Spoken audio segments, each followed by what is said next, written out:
Nahmedu ve nusalli ala Resulihil kerim. Buğulle Kurban ayı girdi elhamdülillah. Yakınlaştı. Ve şun hakkında birsi mesailler aydılmaklı taqaza etýärler. Kanalla guruhda bu da tarafında şu hatta koyulup başlandı. Bir meselenin men gawrak açıkladım diye. Awal baştan o da şu ki niyet halislamaklık. Allah Teala Kur'an'dan la yenalallaha luhumuha ve la dima'uha. Sizin çalyan kurbanlığının eti, kanı Hudaya yetenaktı. Velaki yenaluhu taqwa minkum. Siz ki şu Hudaya'nın hukmu deyip Allah razı olsun deyip şimdi öldürüyorsunuz. Şu Hudaya Teala'nın var ya Allah'ın padaşı şuna mal öldürülmenin Hudaya peyda da yok, verer de yok. O şu taydan şu kurbanlık öldürmekte ki iyi yancı nuşan edip yiyecek. Şu tayda halis ya Allah senin hukmun, senin diyenin deyip şunu öldürmeklik gerek. Et deyip öldürmeler, et hot bu hot. Öyle Hudaya'nın netibi bozuk da. Niyeti biter doğrulamaklık gerek. Feza mezazide kem mesailler yadığılı elhamdülillah yalak. Yani bir meselenin açıkladım öyle, başardığımı öyle. Kime kurbanlık düşüyor? Kurbanlık kime düşüyorun hakkında? Ulumanın hakkında iki tane nezer var. Bazen kümüşten hesaplayarlar. Umumiyinde sonrasında kızıldan hesaplayarlar. Ben ustatlamadım. Belüsüzden şu duruşu bilen umumi cihan İslam'da kızıldan hesaplayarlar. Bizim fetvamız şuna oluyor. Gıdılın hesaplarında her bir adamın 20 mıskal gıdılı bolsa erkek bolsun denem bunu fark etmiyor. Şol adama kurbanlık vacip oluyor. Yani bir adamma 15 mıskal gıdılı var. Ama öyle koyan pulu da var, tatçak diye koyanlar da var. O hem şunun üstüne kompüteri var olsa, laptopu var olsa, televizyonu var olsa, guşiti var olsa, şulan hemen uyuşurunda yine 20 mıskalın kıymetine baracak olsa, yine de şuradan kurbanlık salmalı. Şimdi bilimden 15 mıskal gıdılı var, başta da tatçak diye koyan da adı var, pulu var, şuradan hedaplamalı. Yakçalın hedapte, miniplerin maşinin hedapte. Yani tatçak diye koyan maşinin hedap yani. Bir adam hemen 30 tane tokulsa var. 20 mıskal gıdılı baracak olsa sonra tokluğun ama sermaye da. O ne öyle kurbanlık salmalı oluyor. Bu şu tuğratında bir adam eğer şuna yetmese 20 mıskala yetmese hop salsa soğabi. Salma adamın ne bir hiçbir irat yok yani. 20 mıskalın kıymetini etsem şey kızıl tatyarlı dol üt yaptı da biliyorsun. Şu an takriben 39 milyonuna var ya. Kümüşten tutyarlığın hesabı ola 7 milyonundan çalmalı ya ola. O 7 milyonundan çalanda zahiren kan adam kurbanlık salmalı oluyor da biliyorsun. Ama kan adam dehmede düşüyor.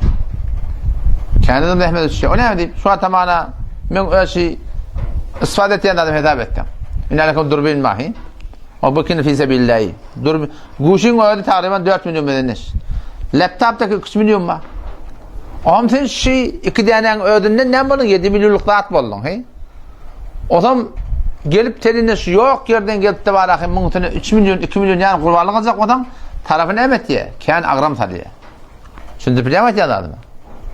Onun şu taydan kümüşten tutmaklık gariplere peyda bütün düşüncemelere bolmaya. Belki gariplere kendi agram sarıyor. Ve eğer nesabı kümüşten tuttuk inerken bir zaman olan şu toy edecek. O hem sen o şuradan dekatten verecek olacaksın. Bu ganimet zamanı olan toy edecek. O da öde var falanca milyon kızıl almalı. O da şu şuradan dekatten vermek de kıyım oluyor. Hoş var mısın mesailer ardı dörüye. Onun şu taydan bizim fetvamız, ulemalarının fetvası, Belüçistan'ın fetvası, ekser ümmeti cihan İslam şun kun kızıldan tutuklu. Bir hem şu kızıldan tutuyor. Onları o nezeri var, onun da muhterem. Yani her kimden delilin peş etti var ödünükini oturuyor da. O bir hakikatte bir adam da onu tutuyan olsa onda hiçbir hakikati yok. O da bir nezer ümmeti İslam'ın içinde. O da bir işte bir tezekkür vermeli hatta biraz şu Türkmençilikte damak sazak bolanı son bir tevilep kana kazay doğrulayalım bir irat yok.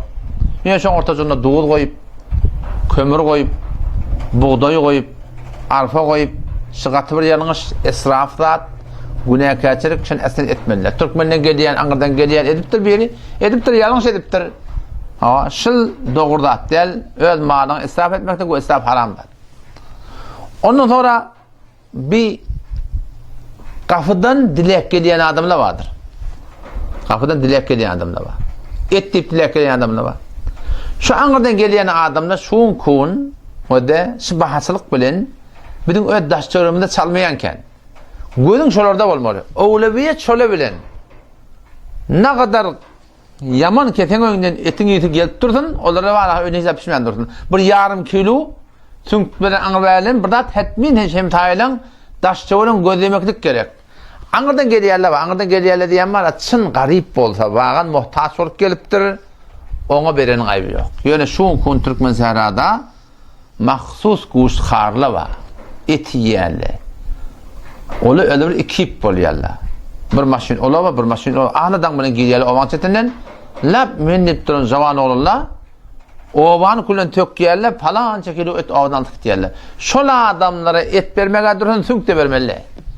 Ya, etke cayına durun, naşı kurvalın kalan sünkü de şolara vermeli. Ne mi deyip, şon ola garip de, ola muhtaç de, ola mahsus deramadın yine et veren adamlar. Şola adamlara sünk de vermeyin. Şu tükanda da sen şu otuyan şeyde de, anırdan her gün gelip duran adam muhtaç olsa vermeli. Cevap muhtaç vermeli, netikat vermeli yani. Muhtaç olsa netikat vermeli. Adamrayla adam muhtaç, canı tabi işte yapmayacak diye, sorucu edip bilecek. Bir tabi bir hani git işte demeli. Canı tabi olanla hora, sen doğru de. Vagan bir muhtaç olsa, çın garip olsa, ol ne mi? Ol ayrı bir gurun yani. Şu tuğratında. O tam bir de inne adalsandro yönettim ben aydırıp ya şu damakkanın alıp da valahim mağnaya degirmesi var Türkmenler. Huday hakikaten dongunun eti bilen haramlı Kur'an'ı bile gelen yer damakkanın haramlığı. O zaman şunu aynı dongunun eti alıp burada son haramlığı. Katı bir haram da yani çok yani dongunun etine yetmiyor yöne o da bir haram da adam yer. Ama şunu başka bir degirmektik mağnaya degirmektik bu bir hurafatın mıydı? Ki bu dağıtlarda ne yapmak gerek? Gövren çekmek gerek. Bu şaturatını Allah Teala kabul etsin. Bark olmayan yerler var. Berdir kep ottur, gurum ottur, şolara barmaklık. Sahabe geliyor yer sorular diye ben tamam doğallama barayan, ya kardeşlama barayan. Ben şuna bana yüz veren hakka diye. Ben yine barayan diye. Peygamber Huda Samet'ti diye sen aynı kum şeytanın gözünde koyan yalık diye. Sizle Huda Teala'dan yakin et yani. Yüz vermesen tella karşı ayıtta kurbanına birbirini görünmeklik, barmaklık, ne mi biter inşallah takavlat. Ve hesap bilen inşallah bizim aydımız döşeme var diye. Şun ay görülüptür, öten akşam görülü. O şun memnatmen döşeme bizim aydımız var diye inşallah Teala. Arabistan yekşeme oluptur. Ondan sonra yankı, Omman döşeme oluptur. Mağrib'de galiben döşeme oluptur. O şu turda nesi de görülüptür şu. Yani Arabistan mehmetliğinde şu vatten eylem edildi. Omman şu bedeki döşeme deyiptir. Bu tarafta Hindistan, Pakistan buradaki bir bilen olsun burada döşeme oluptur. Bu tarafta yeni ön kuyruğuna ağlanmalılar da Arabistan'da görülüptür. Arabistan memleketin hakkında işimiz yok. Örtüne malımda şu Arabistan'a göre de özümüz, opağımız vardı şey değil mi? O da şuna göre öz ehl-i sünnet ve cemaatimize göre biz ay tutarız. Arada tutarız. O yine değil mi? Ayda dersin inşallah. Allah temizliğine tevfik versin. Vesselamu aleyküm ve rahmetullahi ve berekatuhu.